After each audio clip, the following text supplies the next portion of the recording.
Hello everyone, good morning. Good morning sa ating lahat, no. New journey tayo ngayon. Pasensya na at medyo hinamalat pa rin ako. 2 weeks na. 2 weeks na yata ito. Kung magto 2 weeks akong pasensya na. May konting Ayan, so hahanapin ko ngayon yung Syria. So sabing ganun, bababa daw ako. Malapit daw sa KFC. So bababa tayo, no. We'll meet my friend, no. So ayun. So first Sunday ng no, it's not first Sunday. The last time is September 1. So second Sunday na pala, no. Second Sunday na ng September 2024. So Berber na, no. Ayan, Berber na tayo. So let's face it, no. Dahil Berna, hopefully maayos yung aking magiging journey. Ayan. Pero kung hindi naman uuko, no, sa akin, okay lang din. Kasi just try lang naman. A little bit waste of time and a little bit of waste of money. Pero accept ko naman yun, accept ko yun. So just try lang, no? Try ko lang. Kung kasi maraming proseso, marami siyang maraming paano ba to? Marami siyang papel na papers na kailanganin, no? Marami. So ayun, magano ako. Malapit-lapit dito yung yung interviewhan, pero pag hindi ko ma-typean, no, siguro mag-back out kasi hindi pa naman basta-basta ako syempre susunggab ng titingnan ko muna kasi nga nag-message na sa akin na pupunta ako ngayon. So ayun, marami daw na ngayon magpapa-interview. So see what happened, no. Pero pag hindi ko nagustuhan at okay lang. Yun lang naman yung sa akin, no. At least trinay ko yung best ko, trinay kong yung gusto kong mag-level up sa aking journey kahit na ganito may edad na tayo, no. Siyempre kailangan pa rin yung i-level up natin, no. Just to love ourselves, yun lang, no. Love ourselves, no? Kasi wala namang magmamahal sa atin kung hindi lang sa ating sarili lang, no. Ayun, iba kasi yung pagmamahal ang ating sarili, no. Kasi minsan nakalimutan natin na mahalin na natin yung ating sarili, no. Puro trabaho na lang, puro others na lang yung minamahal. How about yung self naman, no, na dapat nating mahalin. So ayun, siguro almost 2 weeks na ako na stress. So nadi-depress din ako. So nilalabanan ko siya. Ayoko umiyak kasi nga I'm here to mag-anulit yung ko, no. So ayun, tinapos ko rin yung pag-iyak ko from early morning. Ayun, naiyak talaga from early morning. Sana, sabi ko, makapasa. Sabi ko, pero hindi ko naman inaasahan na siguro makakapasa ako, pero yung requirements kasi may mga kailanganin pang requirements na wala sa akin dito sa workplace ko, no. Nasa Pilipinas kailangan ko pang kunin. So ang daming hassle. So yung pinag-iisipan ko mabuti kung ipagpapatuloy ko ba, pero let's see mamaya, no. Let's see mamaya. Kasi pa naman is 1 o'clock, no, pero sinabing ganun mag-line up before 12, no, para alam nila kung ilang mag-volume ba yung pupunta, kasi may mga schedule kasi yan. So ako naisingit lang ako. Sabi ko for urgent lang, di ba? Urgent lang. Kasi kung kaya mo magbayad, di ba? Kung kaya mo bayaran na yung kabuuan, so mabilis. Pero yung requirements ngayon yung inaano ko doon. Yung requirements, so parang ang hirap kasi kunin, kasi when I was in college, sa Agoo pa ako nag-aral sa La Union pa. So, nandun yung mga ano ko, nandun yung mga gamit ko, nandun yung mga forms ko. So, parang napakahirap para sa akin na wala akong mautusan. And then, hindi naman ako pwede umuwi basta-basta. Kasi sabing gano'n, no need to go back to the Philippines. Basta nandiyan na lahat. Carry on na yan, no? Kasi, sa totoo lang, exit ko lang last week, no? So, ayun. For the third time, in one year lang, naka 3 times na akong nag-exit, no, sa Pilipinas. Ayun, parang hindi naman ako nagsisisi na nag-exit ako lagi kasi nakita ko naman yung mga anak ko.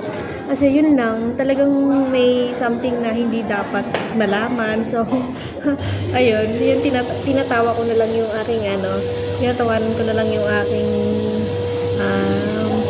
major. No, it's not really major. Slight lang para sa pero deep inside, mahirap, no? Sa taong mahina ang loob. Ayun. Pero sa akin, siguro sa dami ko nang pinagdaanan, mga pagsubok na dumating sa aking buhay, ko naman, sa totoo lang, is nalagpasan ko naman, no? Ang dami kong nalagpasan na pagsubok. So, that, yun yung gusto kong sabihin lang na basta try to love yourself, no? Every day I want to papadama ko sa aking sarili na mahal naman ko yung aking sarili. Kasi sa totoo lang na hindi ko masyadong minamahal kasi pinaparusahan ko yung aking sarili. Bakit magtsatsaga ako dito, no?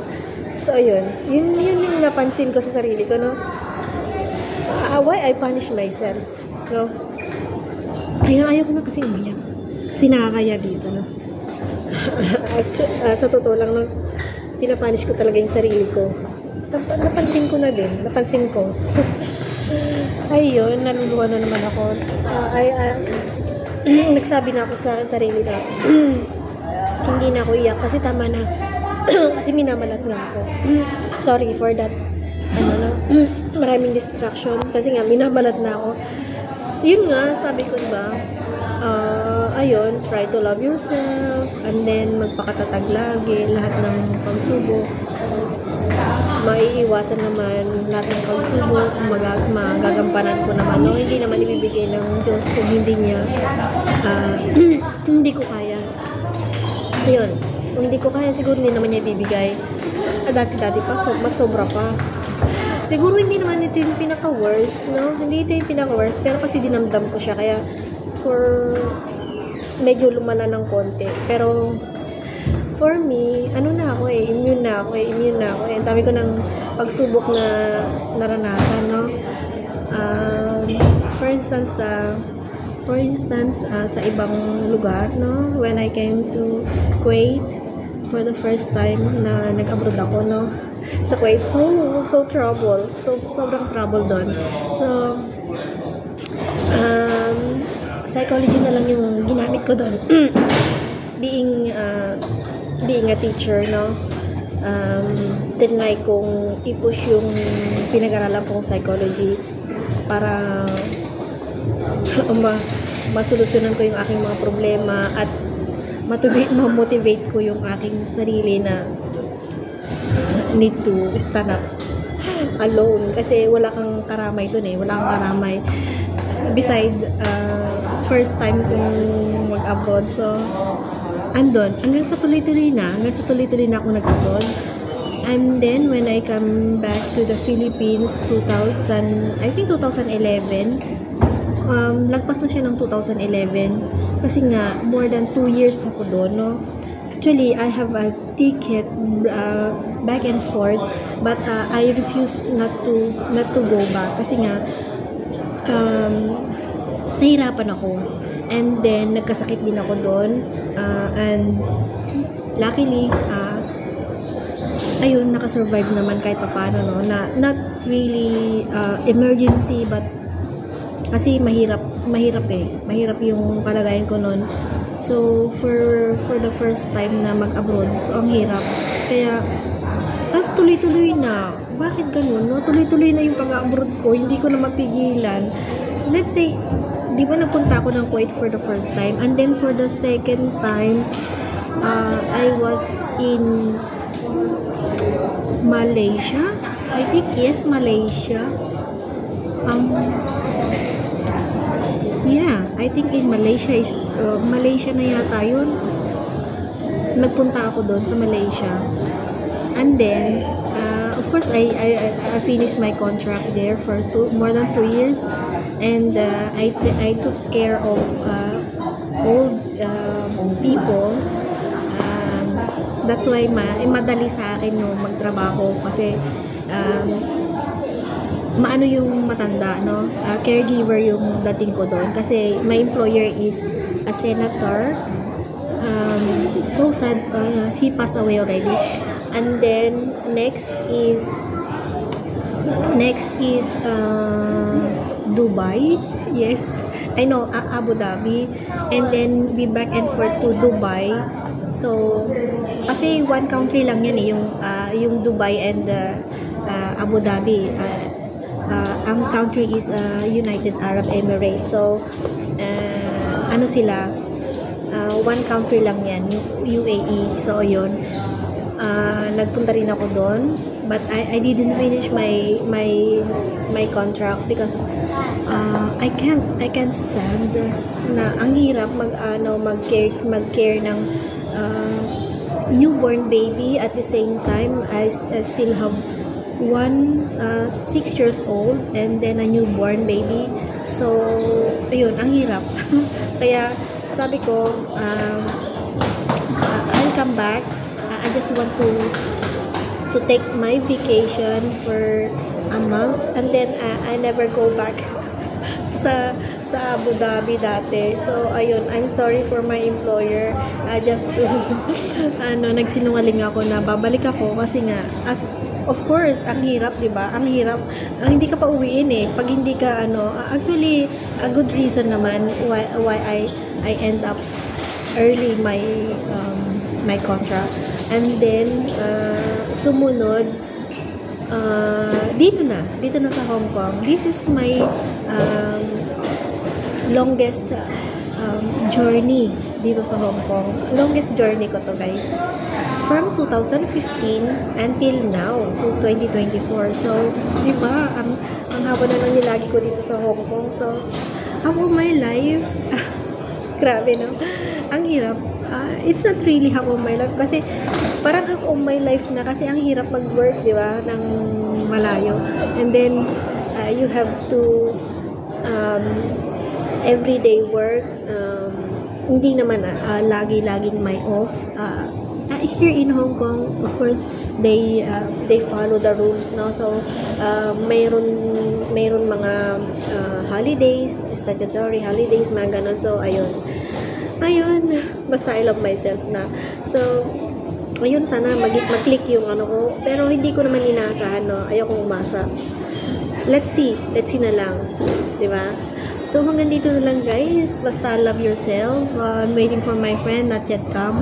Kasi hindi pa kami nag-aalmusal. Siguro lunch at saka breakfast tsaka lunch na yung mga gagawa namin. Pero hindi pa naman ako nagugutom. So bye-bye for now. First TV vlog. Be happy. Always happy.